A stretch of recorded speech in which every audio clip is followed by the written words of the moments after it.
القصة بدأت لما واحدة اسمها نهى اتجوزت وسكنت في شقة جديدة في عمارة قديمة في شارع الهرم. الشقة كانت واسعة وجميلة، بس الإيجار كان رخيص جدا مقارنة بالمنطقة. صاحبة العمارة قالت لها: أنا بس نفسي ألاقي حد يعيش فيها من غير ما يمشي بعد أسبوع.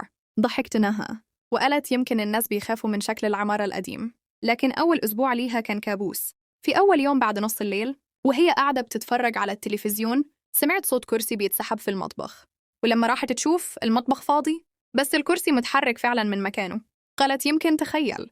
اليوم اللي بعده وهي نايمة صحت على صوت تنفس تقيل جنب ودنها، ولما فتحت النور السرير فاضي وجوزها نايم في الأوضة التانية. ومن وقتها بدأت تشوف خيال أسود بيعدي قدامها، ولما تحاول تبصله يختفي فجأة. بعد أسبوع جابت شيخ يقرأ قرآنا في الشقة، وقبل ما يخلص الراجل وقف فجأة وقال: مين اللي دفن هنا؟ المكان ده في حد مش راضي يخرج. الشيخ قال لهم إن الشقة مبنية فوق قبر قديم، وإن في روح واحدة متعلقة بالمكان ومش قادرة ترتاح. وقال لهم ما تطفوش النور بالليل أبداً. بس في ليلة الكهرباء قطعت، ولما النور رجع الحيطة كانت مكتوب عليها بالدم. ما قلتوش ليه إني لسه هنا؟ من بعدها نهى سابت الشقة، وصاحبة العمارة قفلتها وقالت إنها مش هتأجرها تاني.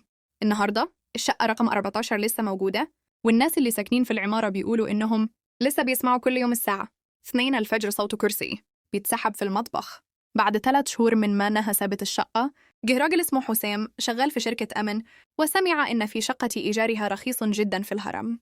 قال في نفسه: أنا راجل مؤمن ومش بخاف من الكلام الفاضي ده. دخل الشقة، كل حاجة كانت تمام أول كام يوم، لكن الليلة الرابعة كانت البداية.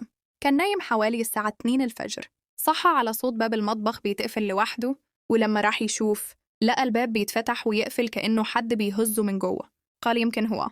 رجع نام، بس بعد دقايق سمع صوت واحدة ست بتضحك بصوت واطي وبتقول: رجعت تاني، ما تقفلش النور.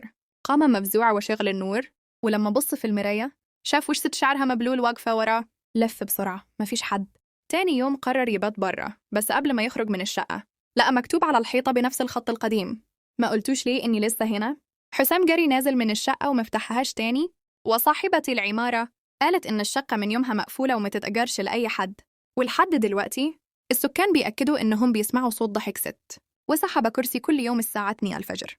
وفي واحد من الجيران بيقسم إنه شاف نور بيطلع من جوه الشقة رغم إنها فاضية ومقفولة من سنين.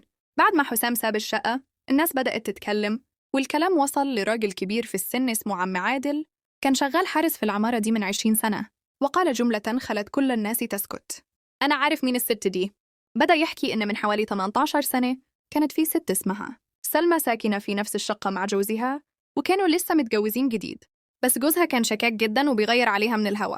في ليلة شتوية حصلت مشادة بينهم، وسلمى خرجت من الشقة وهي بتعيط، والشهود بيقولوا إنها نزلت للسلم وراحت للسطح، ومن بعدها ما حد شافها تاني. بعد 3 أيام لقوا جثتها في خزان المياه بتاع العمارة، وشعرها كان مبلولا تماما.